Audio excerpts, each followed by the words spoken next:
शरेआम दुष्ट आत्मा इनसे बातें करने लगा अपोस्टल जी। और इनका कहना है कि इनको उसकी ऊंचाई, लंबाई, चौड़ाई काफी नजर आती थी दुष्ट आत्मा की। शैतान ने ऐसे इनके मन में विचार डाले कि अपोस्टल जी इन्होंने पॉइजन भी खा लिया। 4-5 तांत्रिक बाबा को इन्होंने फॉलो करना शुरू कर दिया अपोस्टल जी। सिर्फ अपोस्टल जी लस्सी के सहारे से अपोस्टल जी 4-5 साल इन्होंने निकाले। अपोस्टल जी खाने डॉक्टर से भी कोई हल नहीं मिल रहा था। पूरी तरह से तांत्रिक बाबाओं के थ्रू और डॉक्टरों के थ्रू हाथ खड़े हो गए थे। पागलों के जैसे हरकतें करते थे अपोस्टल जी ये सिस्टर। जीना किया तो मारी जा भी घर वाले। जी। अपोस्टल जी ये सिस्टर का नाम कुलदीप है, ये राजस्थान के रहने वाले हैं। और अपोस्टल जी इनकी एज अभी 27 साल की है। लेकिन जब ये सिस्टर 14 साल के थे तो अपोस्टल जी उसी समय दुष्ट आत्माओं के अटैक इनकी ज़िंदगी में होने शुरू हो गए। अपोस्टल जी जैसे बैड ड्रीम्स आते थे इनको, व्यभिचार शैतान इनके साथ करता था और व्यभिचार की सोचें लगातार इनकी ज़िंदगी में सोचों में काम करती थी, दब्बे पड़ते थे और सुसाइडल थॉट्स भी इनकी ज़िंदगी में काम करते थे अपोस्टल जी। एक बार तो शैतान ने ऐसे इनके मन में विचार डाले कि अपोस्टल जी इन्होंने पॉइजन भी खा लिया, जैसे चूहे मारने की दवाई भी। और ऐसे करके दुष्ट आत्मा इनकी ज़िंदगी को पूरी तरह से खराब कर रहा था, नर्क बना के रखी थी। और जैसे जैसे अपोस्टल जी इनकी एज बढ़ती गई वैसे वैसे दुष्ट आत्माओं का प्रभाव बढ़ता गया और शरेआम दुष्ट आत्मा इनसे बातें करने लगा अपोस्टल जी। और इनका कहना है कि इनको उसकी ऊंचाई, लंबाई, चौड़ाई काफ़ी नज़र आती थी दुष्ट आत्मा की। और शरेआम इनको कपड़ों में दिखाई देता था अपोस्टल जी, ऐसे अलग अलग रंग के कपड़ों में। और जिसकी वजह से ये सिस्टर को रात को नींद नहीं आ पाती थी और दिन रात ये सिस्टर को लगातार ये डकार मारते रहते थे अपोस्टल जी। इतना ज़्यादा परेशान रहते थे ये। और इसी की छुटकारे के लिए अपोस्टल जी पहले तो इन्होंने डॉक्टरी इलाज भी करवाया, लेकिन अपोस्टल जी कोई फ़र्क नहीं पड़ा। फिर उसके बाद तांत्रिक बाबाओं के पास भी जाना शुरू किया। 4-5 तांत्रिक बाबा को इन्होंने फॉलो करना शुरू कर दिया अपोस्टल जी। पूरी तरह जैसे जैसे वो टूने टोटके बताते थे सब ये करने लगे, लेकिन अपोस्टल जी कोई भी हल नहीं मिल रहा था। लगातार इनकी मुश्किलें, हालात बढ़ते जा रहे थे अपोस्टल जी। और इनका कहना है कि डॉक्टर से भी कोई हल नहीं मिल रहा था। पूरी तरह से तांत्रिक बाबाओं के थ्रू और डॉक्टरों के थ्रू हाथ खड़े हो गए थे कि हमारे पास इसका कोई इलाज नहीं है अपोस्टल जी। और इसी के साथ साथ पेट की आंत में लगातार अपोस्टल जी दर्द रहता था। और फिर उसके बाद चेकअप करवाया तो पता चला कि पेट में अल्सर बन चुका है अपोस्टल जी, जिसकी वजह से अपोस्टल जी रोटी बिल्कुल भी इनको डाइजेस्ट नहीं होती थी अपोस्टल जी। बॉडी इनकी सूखती जा रही थी और इनका कहना है कि लगातार उसका भी इलाज करवा रहे थे। और सिर्फ अपोस्टल जी लस्सी के सहारे से अपोस्टल जी 4-5 साल इन्होंने निकाले। अपोस्टल जी खाने को दिल करता था रोटी का, लेकिन खा नहीं पाते थे अल्सर के कारण। इतनी ज़्यादा दिक्कत का सामना करना पड़ रहा था इनको। फिर उसके बाद 6 साल पहले अपोस्टल जी इन्होंने प्रभु यीशु मसीह को जाना और अलग अलग चर्चेस में भी जाना शुरू कर दिया अपोस्टल जी। तकरीबन 4-5 चर्चेस में गए हैं ये। तेल, पानी, रीतियाँ सब ये यूज़ कर रहे थे। ले हैंड भी इन्होंने करवाया, लेकिन अपोस्टल जी कोई भी इनको रिजल्ट नहीं मिल रहा था। रत्ती भर भी इनको उसका रिजल्ट नहीं मिल रहा था प्रार्थनाओं का, जिसकी वजह से ये सिस्टर बहुत ज़्यादा परेशान थे और खुद इनकी फैमिली बहुत ज़्यादा परेशान थी अपोस्टल जी। घर में इनका बिल्कुल भी दिल नहीं लगता था। और साथ में अपोस्टल जी ये सिस्टर डिप्रेशन में जा चुके थे, एंजाइटी की प्रॉब्लम हो चुकी थी, पागलों के जैसे हरकतें करते थे अपोस्टल जी ये सिस्टर।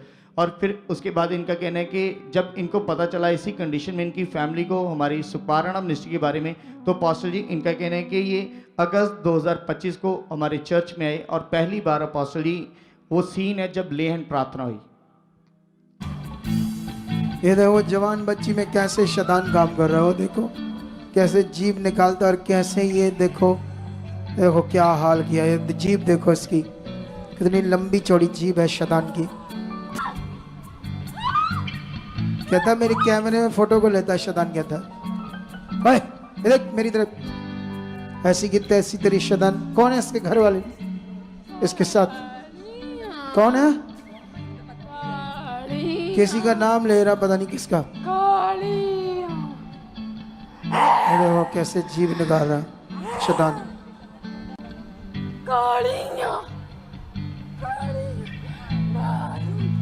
किसको मारेगी? इसके घर वाले कौन है? मुझे देख, मुझे देख शैतान, मुझे देख। छोड़ इसको, छोड़। Shut up. In the name Jesus. पेट पर हाथ रखो, सिर पे रखो। जो भी ये गंदी आत्मा इसके अंदर काम करी निकल चुकी है यीशु नाम। छोड़।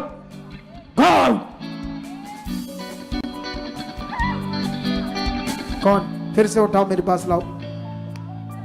तुम्हारे साथ ही है, तुम्हारी क्या लगती है भाई?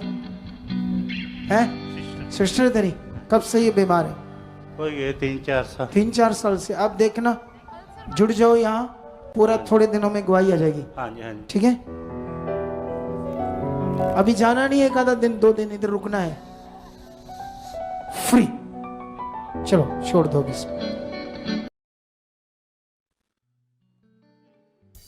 मैं देखो वहाँ वीडियो में कैसे सूखी हुई थी इसकी बॉडी, तब देखो वो सीन देखकर इसको भी रोना आ गया ना। तू अकेली आई गवाही देने? हैं? मासी जी आए। भाई कुछ करो इसका। तो तेरे घर वाले नहीं आए? ਨਹੀਂ ਉਹ ਹੁਣ ਮੈਨੂੰ ਵੀ ਨਹੀਂ ਆਉਣ ਦਿੰਦੇ ਸੀ, ਮੈਂ ਧੱਕੇ ਨਾਲ ਮਾਸੀ ਨਾਲ ਤਿਆਰ ਹੋ ਕੇ ਆਈ। तो वो क्यों नहीं आने देते तुम्हारे घर में इधर?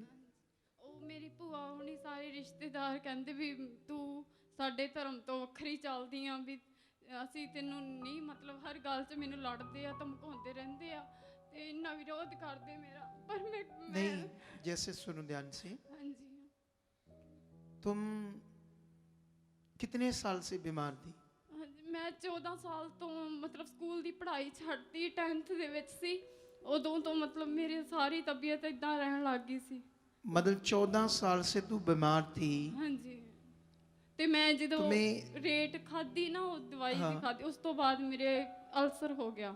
नहीं, जैसे तू इतनी बीमार थी, इतना कुछ किया है ना, तेरे घर वाले भी तुझे ठीक करने के लिए इधर उधर करते थे? ਹਾਂਜੀ ਉਹ ਸਾਰੇ ਬਾਬਿਆਂ ਬੂਬਿਆਂ ਕੋਲੇ ਟੋਣੇ ਟੱਪੇ ਜੋ ਵੀ ਕਰਦੇ ਆ ਨਾ, ਤਾਂਤਰਿਕਾਂ ਕੋਲੇ, धार्मिकता भी बहुत सारी की। ਹਾਂਜੀ ਉਹ ਥਾਂ ਥਾਂ ਲੈ ਜਾਂਦੇ ਸੀ, ਡਾਕਟਰਾਂ ਕੋਲੇ ਜਾ ਕੇ ਪਰੇਸ਼ਾਨ ਹੋ ਗਏ, ਇੰਨੀਆਂ ਰਿਪੋਰਟਾਂ ਕੀਤੀਆਂ, ਪੈਸੇ ਲੱਗ ਗਏ ਤੇ ਫਿਰ ਉਹ ਕਹਿੰਦੇ ਵੀ ਇਹ ਤੂੰ ਜੀਣਾ ਕੀ ਆ, ਤੂੰ ਮਾਰੀ ਜਾ ਵੀ ਹੁਣ। घर वाले ਹਾਂਜੀ ਉਹ मतलब इतना दुखी होकर कहते इससे ਹਾਂਜੀ। अच्छा तू मर जा। ਹਾਂ ਵੀ ਤੂੰ ਮਰ ਜਾ, ਵੀ ਤੂੰ ਹੁਣ ਅਸੀਂ ਕੀ ਕਰੀਏ, ਵੀ ਤੇਰਾ ਇਲਾਜ ਕਿੱਥੋਂ ਕਰਾਈਏ, ਜਿੱਥੋਂ ਜਿੱਥੋਂ ਕਰਵਾਇਆ ਵੀ ਤੈਨੂੰ ਆਰਾਮ ਹੀ ਨਹੀਂ ਆਈ ਜਾਂਦਾ, ਵੀ ਹੁਣ ਤੇਰੀ ਕਿਸਮਤ ਜੇ ਇਦਾਂ ਲਿਖਿਆ ਮਰਨਾ ਤਾਂ ਫਿਰ ਹੁਣ ਅਸੀਂ ਕੀ ਕਰ ਸਕਦੇ ਹਾਂ। मतलब ऐसे घर वाले बोल रहे थे, दुखी हो गए तुम्हारे ऊपर खर्चा लगाकर, हाँ जी। पैसा लगाकर, है ना। ਹਾਂਜੀ तो जब फिर तू यीशु मसीह में आई, पहले जब यहाँ नहीं आई थी, ਹਾਂਜੀ तब तुझे जाने देते थे?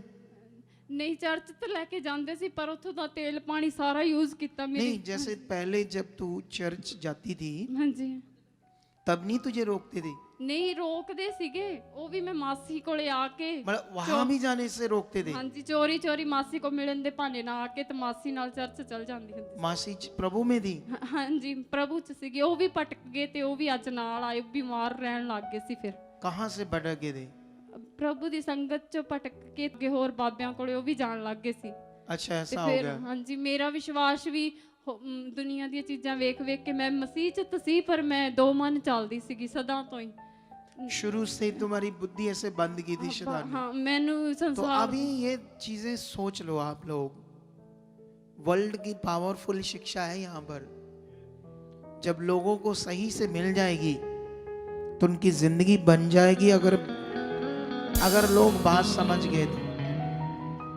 ये बात ध्यान रखना आप लोग, इस दुनिया में कोई दूसरा परमेश्वर नहीं है, कोई एक ही परमेश्वर है जिसने दुनिया को रचा है और उसी के पास आराम है। और ये आराम देख लो, कितना बड़ा मिरेकल है ये, कि दुनिया में कोई इसे ठीक नहीं कर पाया। ना कोई संसार में धार्मिकता, ना कोई बाबा, कोई भी इसे ठीक नहीं कर पाया। प्रभु में आकर भी ठीक नहीं हो पाई, क्योंकि राइट टीचिंग भी बड़ी जरूरी है। अब देखो वो सीन देखो, सुकड़ी हुई थी, कैसे जीभ निकाल रही थी, पता नहीं क्या नाम ले रही थी, और अब देखो अब कितनी खुश है तू। 4 साल तूने लस्सी पर निकाल दिए। ਲੱਸੀ साथ में पोहा, डॉक्टर ने कहा था पोहा और लस्सी, लस्सी और चौल खाती सी बस, जिससे तो हड्डियां जकड़ जाएगी, बॉडी जकड़ जाएगी, गठिया हो जाएगा। लेकिन देखो 4 साल उसी पर जीती रही। अब कितनी रोटियां खाती है? ਹੁਣ ਮੈਂ ਕਿਹਾ ਪਿਤਾ ਜੀ, ਮੈਂ ਉਸੇ ਬੈੱਡ ਤੇ ਅੱਜ ਸੌਂਦੀ ਆ ਤੇ ਮੈਂ ਕਹਿੰਨੀ ਧੰਨਵਾਦ ਕਰਦੀ ਪਿਤਾ, ਮੈਂ ਇੱਥੇ ਭੁੱਖੇ ਢਿੱਡ ਸੌਂਦੀ ਹੁੰਦੀ ਸੀ, ਹੁਣ ਪਰੌਂਠੇ ਰੋਟੀਆਂ ਸਾਰਾ ਕੁਝ ਜੋ ਅੰਦਰ खा के सोती है। हालेलुया। देख लो खुश होगी। लेकिन एक चीज याद रखना, ਹਾਂਜੀ तेरे घर वाले क्या, ਹਾਂਜੀ कोई तलवार लेकर भी तुम्हें रोके ना यीशु से, उसको भी बोलना पीछे कर अपनी तलवार नहीं, तलवार। ਹੁਣ ਮੰਮੀ ਹੁਣੀ ਸਾਰੇ ਮੰਨਣ ਲੱਗ ਗਏ ਮੇਰੇ ਨਾਲ। लेकिन रोकता कौन था? ਹੁਣ ਨਹੀਂ ਕੋਈ ਰੋਕਦਾ। जीवन मिला है। तारीफ करो इस बड़े काम के लिए, बड़ी गवाही के लिए, बड़ी गवाही के लिए तारीफ करो यीशु के जीवित नाम की कलीसिया। वो तुम्हारे बीच है, बड़े काम करने के लिए वो तुम्हारे बीच है, वो तुम्हारे घरों में काम कर रहा है।